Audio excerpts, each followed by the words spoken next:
만성 기침을 그대로 놓으시면요, 이게 정말 8주가 넘은 오래 기침을 하는 거잖아요.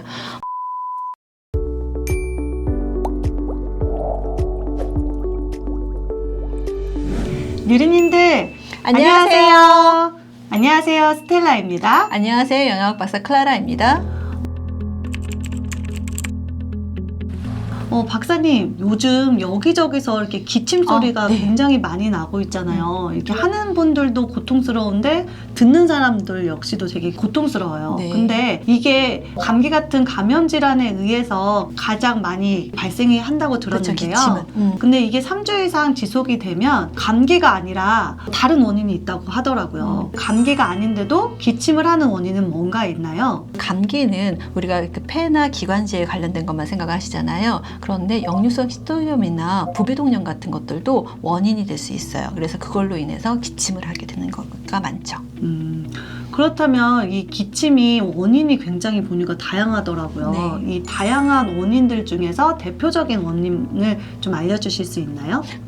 우선 알러지 때문에 기침을 하는 거, 네. 그 다음에 우리가 천식이 있는 거, 그리고 아까 말씀드렸던 이제 부비동염 때문에 할 수도 있고요. 온도나 습도가 차이가 나서 그래서 참가람쌤에 기침하시는 분들, 그런 것들도 있고요. 역류성 식도염도 있는데 그게 이제 급성이냐 악급성이냐 만성에 따라서 원인이 여러 가지로 나뉠 수가 있습니다. 그렇다면 이 기침이 그냥 감기일 때 짧게 하고 넘어가는 분들도 있지만 정말 오랫동안 8주 이상 기침을 하시는 분들이 있어요. 예. 그 이걸 바로 그 만성 기침이라고 불리던데 이 만성 기침의 3대 원인은 무엇이 있나요?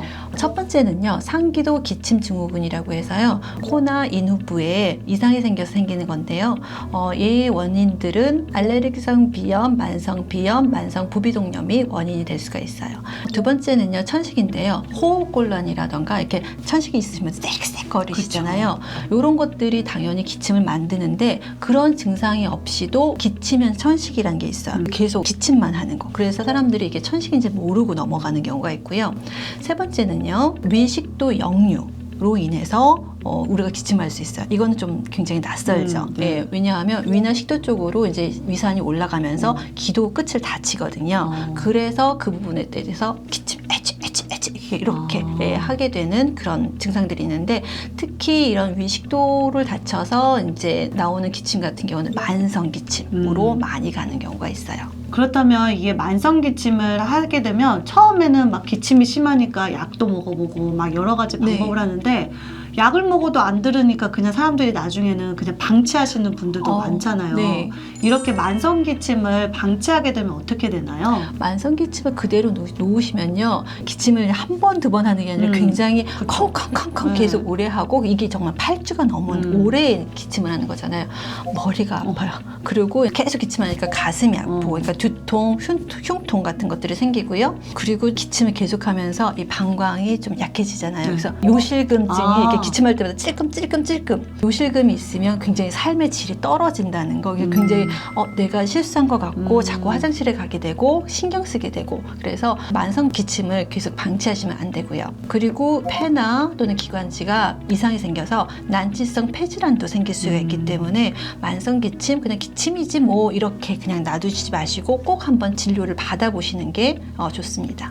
그럼 기침을 목이 간질간질해가지고 이렇게 했는데도 시원하지 않는 이렇게 메마른 기침을 하시는 분들도 굉장히 있잖아요. 네. 그러면 이 기침을 하고 싶게끔 만드는 게 이게 폐 질환과도 관계가 있는 건가요? 네, 관계가 있어요. 특히 목이 간질간질하고 계속 뭔가가 있어 캥캥캥캥 이렇게 기침을 하시는 분들은요, 호비루 증후군. 그래서 코가 넘어가면서 그 부분을 이제 우리가 기도 부분을 간지럽게 자극을 하는 거죠. 그래서 이것 때문에 자꾸 캑캑캑 이렇게 기침을 하게 되고요. 호흡기로 증후군 있으신 분들이 코가 좀 막히니까 입을 벌리고 숨을 쉬잖아요. 그렇죠. 그러면 입을 벌려서 입이 점점 말라서 구취까지도 같이 나오고요. 또 잦은 헛기침을 하시는 분들이 있거든요. 근데 잦은 헛기침을 하게 되면 인후두 점막이 손상이 돼서요, 더 많이 더 자주 기침을 하게 됩니다. 그렇다면 낮에도 기침이 심한 분도 있지만 밤에 되면 유독 막 누웠을 때 기침 때문에 못 네. 주무시는 분들도 많은데요. 네.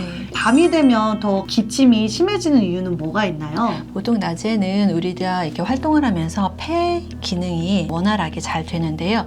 밤이 되면 폐 기능이 조금 더 떨어지거든요. 그렇게 되면 여러 가지 기저질환이 있으셨던 분들 같은 경우는 더 숨쉬기가 어려워지기 때문에 기침을 하게 되는 경우가 더 많고요.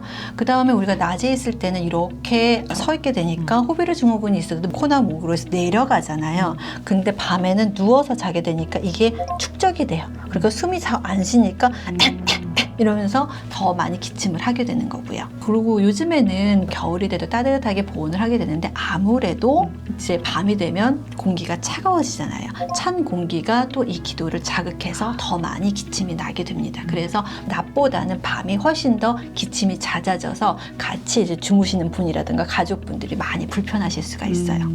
그렇다면 이 기침 과민성과 이 기침이형 천식이라는 말이 있던데 이 두 가지의 차이는 어떤 차이점이 있나요?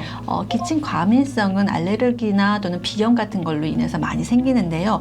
이런 것들은 특히 낮에 많이 기침을 해요. 그런데 천식 같은 경우에는 밤에 훨씬 더 많이 기침을 합니다. 그래서 내가 언제 기침을 하느냐에 따라서 이게 내가 과민형인가 아니면 천식인가 같은 것들을 볼 수가 있어요. 그렇다면 오늘 저희가 주제 이 만성기침에 좋은 영양제를 추천해 주신다면 네. 어떤 것들이 있나요? 먼저 폐나 기도에서 염증 같은 것들이 많이 생기기 때문에 이거를 내보내려고 하는 역할이잖아요.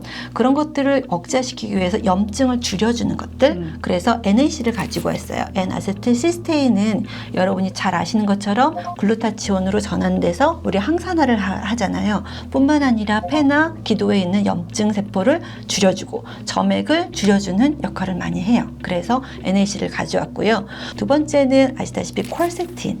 콜세틴도 굉장히 강한 항산화 역할을 하죠. 그리고 얘네들도 마찬가지로 기도에 있는 점액이나 또는 그 염증 같은 것들을 줄여주는 역할을 하기 때문에 얘와 얘가 같이 있을 때 훨씬 더 강하게 효과가 있는 거고요.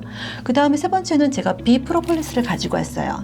비프로폴리스는요, 항균, 항염, 항산화 작용을 같이 하는데요. 특히 비염이나 축농증, 그리고 천식과 기관지염, 폐렴에도 모두 다 좋아요. 다이렉트로 얘는 지금 스프레이형이기 때문에 이렇게 막 칙칙칙칙 할 수가 있잖아요. 편한 것 같아요. 훨씬 더 편하시고요.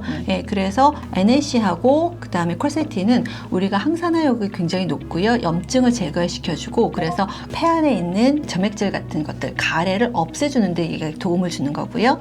비프로폴리스는 우리가 직접적으로 이제 입속에다가 이렇게 쏘기 때문에 우리가 부비동염이라던가 이제 비염이라던가 여기서 문제가 되는 것들을 해소시키기 때문에 세 가지 물질이 합쳐졌을 때 굉장히 많은 시너지가 날 수 있습니다.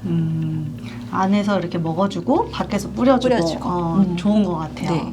만성질환의 원인이 되게 다양하기 때문에 내가 뭐를 겪고 있는지 모를 것 같아요. 네. 그러니까 여러분들이 내가 가지고 있는 만성기침의 원인이 무엇인지 잘 파악해 보시고요. 그거에 맞게끔 치료를 하시면 좋을 것 같습니다. 그리고 만성기침 말고도 급성과 악급성 기침에도 이 세 가지는 참 좋으니까 이런 시즌에 많이 드시면 좋으실 것 같습니다. 네. 저희는 다음 시간에는 위염에 대해서 얘기를 나눠볼 건데요. 위염에 대해서 궁금하신 유리님들은 우리 다음 시간에 만나요. 안녕!